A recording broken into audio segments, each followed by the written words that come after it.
یہ نعرہ ہر نبی کا نوکر لگاتا ہے کہ میرے ماں باپ آقا پر قربان، ہمارا سب کچھ آقا پر قربان۔ پر آج جمعہ کے اجتماع میں جب میرا دل ٹوٹا ہوا ہے اور زخمی دل ہے، اس لیے کہ کسی کا کوئی تعلق ہوگا، کسی کا کوئی تعلق ہوگا۔ ہم نے تو ایک عرصہ دراز تک اکٹھے بیٹھ کر جامعہ نظامیہ میں دار روٹی کھائی ہے، اور ہمارے تو اساتذہ ایک ہے۔ کسی کی ملاقات ان کے تحریک لبیک کے قائد ہونے کے بعد ہوئی ہوگی، کسی کی ملاقات ان کے خطابات سن کر ہوئی ہوگی۔ ہم نے تو دین محمد پڑھا اکٹھے ہے، ہماری تو درسگاہ ایک ہے۔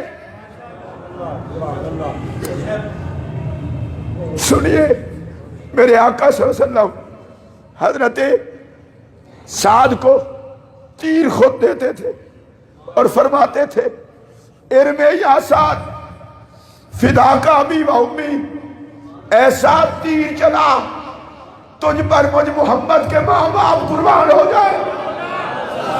کسی کو کیا پتا ناموس رسول کے چوکیدار کی عزت کا، یہ پوچھنی ہو تو مدینے کے تاجدار سے پوچھو۔ سرکار نے فرمایا اور میرے غلاموں، اگر تمہیں پہرا دینا آتا ہے تو مجھ محمد کو لنگر دینا بھی آتا ہے۔ وہ بندہ جو داتا صاحب کی چوکھٹ کے قریب ایک مدرسے میں دار روٹی کھا کے پڑھا، وہ بندہ جو جائیداد کا کوئی مالک نہ تھا، ایک مسجد کا خطیب تھا، وہ بندہ جو داتا کی چوکھٹ کا فقیر تھا، اس نے نبی کی عزت پہ پہرا کیا دیا کہ جہاں لبیک یا رسول اللہ اور تاجدار ختم نبوت کی صدا گونجنے لگی، زمانہ اس کے ساتھ نبی کے اس فقیر کو بھی سلام کرنے لگ گیا۔ بڑی مختصر سی زندگی بڑے کام آ گئی۔ رسول اللہ علیہ السلام کا فرمان ہے اذکروا محاسن موتاکم، تمہارے جو دنیا سے چلے جائیں ان کی اچھی باتوں کو یاد کرو، کچھ یاد نہ ہو، کچھ یاد نہ ہو۔ کمیاں کوتاہیاں بندوں میں ہوتی رہتی ہیں، کارکنوں میں بھی آ جاتی ہیں، ان کو چھوڑو، کچھ یاد نہ ہو۔ کم از کم لبیک یا رسول اللہ تو یاد ہے۔ وہ دیوانوں کی طرح اور مجنوں بن کے لبیک کے نعرے لگوانا، تاجدار ختم نبوت کے نعرے لگوانا، اور پھر عالم کفر میں جہاں بھی آواز اٹھے اپنے قافلے کے سمیت ڈٹ جانا۔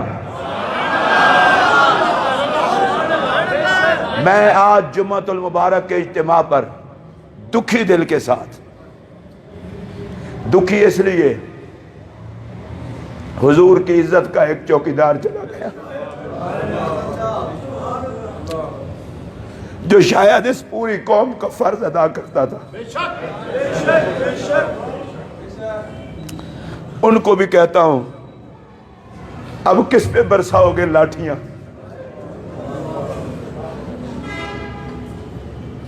اب یہ شیل کس پہ گراؤ گے؟ وہ چلا گیا میرے نبی کی بارگاہ میں، لیکن اپنے مسلک کے لوگوں کو اور رسول اللہ کے غلاموں کو یہ میسج دے گیا، وقار سے جینا، وقار سے مرنا، عزت سے جینا، عزت سے مرنا۔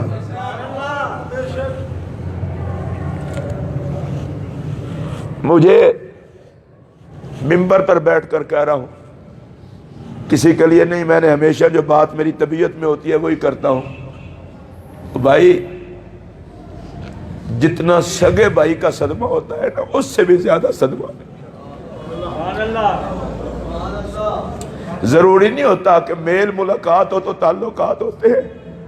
مجھے تو اس بات کا صدمہ ہے، چلو یار وہ اگلی صف کے صحیح، ہم پچھلی صف کے صحیح، کام تو ہمارا بھی نبی کی عظمت کا جھنڈا اٹھانا ہی ہے۔ میں جب سے میں نے یہ سنا ہے اس وقت سے میری طبیعت انتہائی خراب ہے، اس لیے کہ دکھ پی جانا بھی کون سا آسان مسئلہ ہوتا ہے۔ آپ یقین فرمائیں ان کی زندگی میں 100 معاملات ان سے کسی کے ہوں گے، لیکن ایک بات ہے کہ جب بھی وہ میدان میں آیا نعرہ حضور کی ختم نبوت اور عزت کا لگا۔ اور میں آج آتے ہوئے سوچ رہا تھا، میرے پاک نبی نے فرمایا تھا کہ زمین قیامت کے دن گواہی دے گی تم نے زمین پہ کیا کیا تھا۔ آج دنیا سے جانے والا داتا کی نگری سے شیخ الحدیث استاد العلماء حضرت علامہ مولانا خادم حسین رضوی صاحب جو اللہ کی بارگاہ میں چلے گئے، رسول اللہ کے پاس چلے گئے، کم از کم میں یہ کہہ سکتا ہوں کہ پاکستان کا چپا چپا قیامت کے دن کہے گا اے محمد عربی کریم، یا تیرے نعرے لگاتا تھا یا ختم نبوت کی بات کرتا تھا۔ میں آج جمعۃ المبارک کے موقع پر ان کی عظمت کو خراج تحسین پیش کرتا ہوں۔ ان کے تمام پسماندگان سے، ان کے دوست و احباب سے، ان کے اساتذہ سے اور ان کی اولاد سے، ان کے کارکنوں سے دلی تعزیت کرتا ہوں۔ اور میں یہ گزارش کروں گا، ہمارے بڑے بڑے اکابر آئے چلے گئے، ہر کسی نے جانا ہے، ہم نے بھی جانا ہے، لیکن ایک بات کی کوشش کرنا، زندہ جب تک رہنا حضور کی عظمت کا جھنڈا نیچے نہ ہونے دو۔